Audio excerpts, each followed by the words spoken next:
ना कही हेउथिला ना सही हेउथिला। घरे घरे मद पाई सबुदिन अशांति। निरुपाय होई एबे रास्ता को ओह्लाइछंती महिला।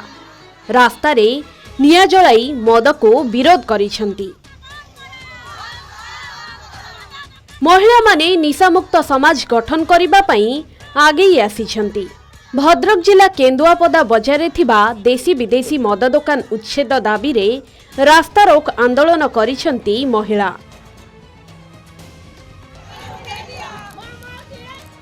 भद्रक जिला बंत ब्लॉक गंडगरा निकटरे एही रास्ता रोक होईछि। गाँ निकटरे थिबा मद काउंटर को उच्छेद दाबी रे आखपाख गाँर शताधिक महिला माने मद दुकान सम्मुखरे विक्षोभ प्रदर्शन करने सह बंत बारिकपुर रास्ता को अवरोध करथिले। फलरे सेठारे उत्तेजनामूलक परिस्थिति सृष्टि होइथिला। रास्ता रोक जोगु उभय पार्श्वरे जानवाहन अटकी रहिथिला। खबर पाई केन्दुआपदा फांडी पुलिस घटनास्थल रे पहुंचीथिला। तेबे महिला माने अभियोग करिसेंती जे गाँ निकटरे मद भाटी थिबारु ग्रामवासी एवं साधारण यात्री सह विद्यालय को जाउथिबा छात्र छात्री एवं साधारण यात्री माने विभिन्न समस्यार सम्मुखीन हेउछंती।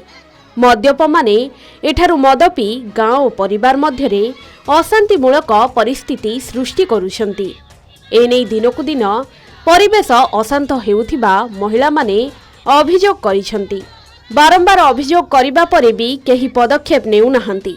तेणु दुईटी मद दुकान उच्छेद दाबी रे बाध्य होई महिला माने एकजुट होई रास्ता रोक आंदोलन करिछंती।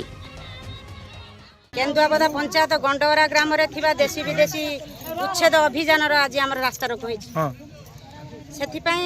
तो सबू डिपार्टमेंट को कलेक्टर साहब को समस्त को जना गोचरार्थ जना जायतिला एवं 27 तारिख पुणी पुनस्मरण करा जायतिला। मद दुकान रहिबा द्वारा प्रथमतः युव समाज नष्टभ्रष्ट एवं आगामी दिन रे युवपीढ़ी संसार को पोषिबा बदल रे पितृमातृहरा कांदु माने पुत्र हरा है कि पितृमातृ कांदुचंती। हमर असुविधार सम्मुखीन होछि। हमर जो रास्ता एनएच रास्ता करे से काउंटर दुकान दिया है। हमर जीवा आसीबा बाटोडा हमर माने मेडिकल स्कूल कॉलेज आउ विशेष कर सब किछि हमर शिशु छुआ को नै कि मेडिकल जेबन सब हमर एही रास्तार माने अवरोध होछि। आमे माने कॉलेज पिला जाई पान स्त्री लोक असह भाव व्यवहार करछन। मद पाई अनेक घर उजुड़ी जाउछि। केते लोक निशारे दुर्घटनाग्रस्त होई प्राण हराउछंती। एहा परे भी लोकंकर मद निशा छाडुनी। घरे हेउथिबा कଳି झगड़ार कारण एई मद। तेणु एहाको बंद करिबा पई महिला माने घरु गोड़ काढ़िछंती। तुरंत एमानंक समस्यार समाधान करागले अनेक घर उजुड़ी जिबारु बंची जीव। भद्रकरू नरेंद्र कुमार सामलଙ୍କ रिपोर्ट के न्यूज ओडिशा।